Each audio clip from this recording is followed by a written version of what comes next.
बुलेटिनच्या सुरुवातीला आजची सगळ्यात मोठी बातमी आहे। आगामी शैक्षणिक वर्षापासून राज्यातील शाळांमध्ये सीबीएसई पॅटर्न लागू करण्यात येत असल्याची माहिती शालेय शिक्षण मंत्री दादा भुसे यांनी सभागृहात दिली। आगामी शैक्षणिक वर्ष 2025-26 पासून सीबीएसई पॅटर्न लागू होणार आहे। विद्यार्थ्यांची गुणवत्ता वाढीला लागावी यासाठी सरकारने हा निर्णय घेतल्याचं दादा भुसे यांनी सांगितलं।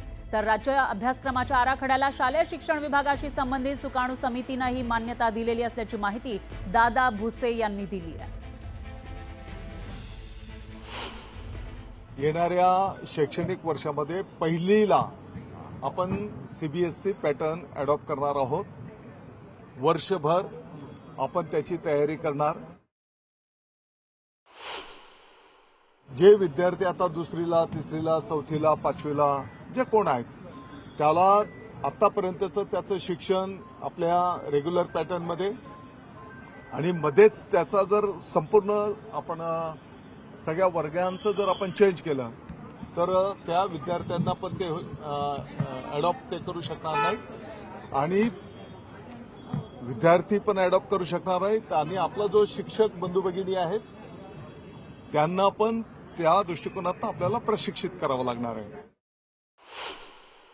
इतिहासाच्या पुस्तकाच्या संदर्भात थोडासा फरक करावा लागेल महाराष्ट्र सरकारला, कारण महाराष्ट्राचा एक स्वतःचा वेगळा इतिहास आहे आणि तो दूर होता कामा नये, तेवढी एक काळजी घ्यावी। सीबीएसई आणलं तर खूप चांगलं होईल मुलांना, पण थोडंसं मुलांना बर्डन होईल असं वाटते, पण मुलं मॅनेज करतील। तसंही टीचर्स पण व्यवस्थित शिकवतात, तिकडची शिकवण्याची पद्धत पण वेगळी आहे। या सरकारला तरुणांच्या भविष्याची काही चिंताच नाही। दादा भुसे यांच्या शिक्षणाशी काय संबंध आहे हा साधा प्रश्न आहे मला। शिक्षण क्षेत्रामध्ये किंवा अर्थ क्षेत्रामध्ये काम करणारे मंत्री त्या क्षेत्रातले तज्ज्ञ असावे लागतात, हा आतापर्यंतचा अनुभव आहे। पण गेल्या काही वर्षामध्ये शिक्षण खातं त्याच्यावर नेमलेल्या ज्या व्यक्ती असतात त्यांना ती शिक्षा वाटते। तर आपण बघितलेलं आहे संजय राऊत यांनी टीका केलेली आहे शिक्षण खातं, शिक्षण आणि दादा भुसे यांचा काय संबंध आहे।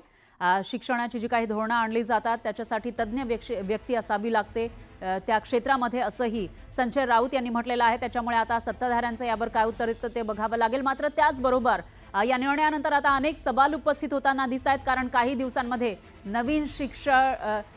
नवीन शैक्षणिक वर्ष हे सुरू होणार आहे आणि त्या पार्श्वभूमीवर आता जे प्रश्न उपस्थित होतात त्याची उत्तरं काय दिली जातात ते बघावं लागेल। दरम्यान याविषयी अधिक याविषयी सत्ताधारी पक्षातील लोकांशी विचारलेला आहे काही प्रश्न आपल्या प्रतिनिधी प्रणाली कापसे यांनी प्रसाद लाड यांच्यासोबत याविषयी चर्चा केली आहे। बघूया। सीबीएसईचा अभ्यासक्रम हा राज्य बोर्डाला म्हणजे स्टेट बोर्डाला लागू कशा पद्धतीने केला जाणार आहे याबद्दल विधान परिषदेमध्ये प्रश्न उपस्थित केलेला होता आणि आता या संदर्भातलं उत्तर त्यांना आलेलं आहे, परंतु उत्तर अत्यंत तोडकं असं आहे।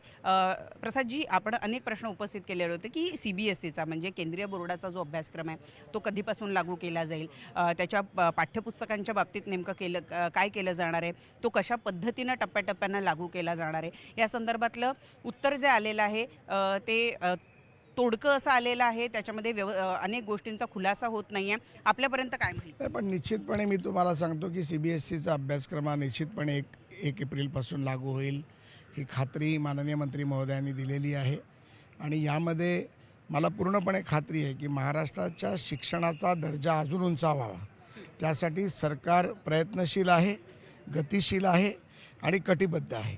त्यामुळे देवेंद्रजींच्या या राज्यामध्ये महाराष्ट्रातला आणि प्रगतीपथावर नेण्यासाठी आमचा जो तरुण विद्यार्थी वर्ग आहे त्यांना अजून चांगल्या पद्धतीतलं शिक्षण मिळून त्याचा शिक्षणाचा दर्जा सुधारण्याचा आमचा प्रयत्न राहील। असं असलं तरी एक महत्त्वाचा मुद्दा या ठिकाणी उपस्थित असा होतोय की सीबीएसई बोर्डाअंतर्गत जी शालेय पुस्तकं आहे त्यामध्ये विशेषतः इतिहास आणि भूगोलाची जी पुस्तकं आहेत ती देश पातळीवरची पुस्तकं आहे आणि त्यामध्ये मराठ्यांच्या इतिहासाचं एक पान सुद्धा नाही आहे। असं असताना राज्य शासन या संदर्भामध्ये काय करणार आहे? एकीकडे आपण इतिहास जागवण्याचा, इतिहासाबद्दलचा अभिमान जागवण्याचा प्रयत्न करत असतो, पण दुसरीकडे मात्र या अभ्यासक्रमामध्ये मराठ्यांच्या इतिहासासंदर्भात एकही पान नाही आहे।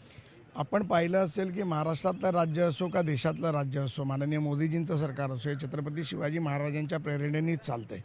त्यामुळे आत्तापर्यंतच्या 70 वर्षाच्या इतिहासामध्ये जी शिक्षण प्रणाली होती, केंद्रीय शिक्षण प्रणाली आम्ही ज्याला म्हणतो, ती आता बदलण्याचं काम सुरू आहे आणि निश्चितपणे मला खात्री आहे की त्या केंद्रीय शिक्षण प्रणालीमध्ये देखील याचा निश्चितपणे बदल केला जाईल आणि कुठल्याही परिस्थितीमध्ये कुठल्याही राज्याला CBSEमध्ये काम करत असताना आपल्या स्वतःच्या पद्धतीने अभ्यासक्रम 30% बदलण्याचा अधिकार असतो आणि त्या अधिकारामध्ये राज्य सरकार ते करेल आणि केंद्र सरकार देखील मराठ्यांचा इतिहास निश्चितपणे या राज्याचा इतिहास नुसता राज्याचा नसून हा देशाचा हिंदवी स्वराज्याचा इतिहास आहे तो देखील त्या केंद्रीय अभ्यासक्रमात देखील टाकला जाईल याची मला खात्री आहे आणि निश्चितमध्ये मोदीजींच्या आणि देवेंद्रजींच्या सरकारमध्ये छत्रपतींच्या इतिहासापासून अहिल्यादेवींच्या इतिहासापासून सर्व इतिहास या अभ्यासक्रमात निश्चितपणे येईल. असं असलं तरी 1 एप्रिलपासून अभ्यासक्रम लागू करण्यासाठी आपण तयार आहोत का? राज्यभरामध्ये जेवढ्या शाळा आहेत तेवढ्या शाळेच्या पहिल्या वर्गाला पुरवता येईल एवढी पुस्तकं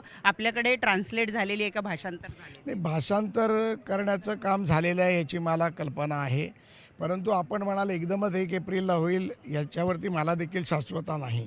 परंतु कुठलीही गोष्ट करत असताना मराठी पाऊलं पडते पुढे, जसं एक एक पाऊल पडत पडत आम्ही हिंदवी स्वराज्य छत्रपतींनी जिंकलं, तसंच मला वाटतं की ह्याच्यामध्ये देखील 1 एप्रिलपासून नाही पण येणाऱ्या कालावधीत निश्चितपणे हा बदल आपल्याला पाहायला मिळेल आणि आपल्याला सगळ्यांना त्याचा आनंद घेता येईल. आपल्या मुलांना बाळांना आपल्याला देखील त्याचा आनंद घेता येईल याचा मला आनंद आहे. परंतु स्टेट बोर्ड मग त्यामुळे संपुष्टात येईल का? राज्यभर आपण जिल्हा परिषदेच्या शाळा बघतो, नगरपालिकांच्या शाळा बघतो, या सगळ्या राज्य अभ्यासक्रमाच्या शाळा आहेत. हा जो स्टेट बोर्ड आहे हा संपूर्णपणे नष्ट होईल? ते असं कधीच नसतं, काही होत नसतं. जसं आता आम्ही ज्या वेळेला शाळेत होतो तेव्हा इंग्लिश स्कूल्स ही नवीन संकल्पना आली होती, पण आम्ही मराठी शाळेमध्ये शिकलो, त्यामुळे काय मराठी शाळा संपल्या नाहीत. आजही मी जवळजवळ 8 मराठी शाळा चालवतोय. पण त्या असं कधी कुठली गोष्ट संपत नसते, ती अपग्रेड होत असते, ती वाढत असते. मराठी शाळांचा देखील दर्जा वाढेल, स्टेट बोर्डाचा देखील दर्जा वाढेल आणि मला वाटतं की आपल्या राज्याची शिक्षण प्रणाली एवढी मजबूत आहे आणि त्याचा इतिहास एवढा मजबूत आहे की जाऊन तो CBSEच्या धर्तीपर्यंत पोचेल याची मला खात्री आहे. विरोधकांचा आरोप आहे की घाईघाईमध्ये हा निर्णय लागू केला जातोय आणि त्यामुळे लहान मुलांचं भविष्य जे आहे तर सत्ताधाऱ्यांसोबतच जे विरोधक आहेत त्यांचीही प्रतिक्रिया यावर येते. सुप्रिया सुळे यांचं काय म्हणणं आहे तेही ऐकूयात.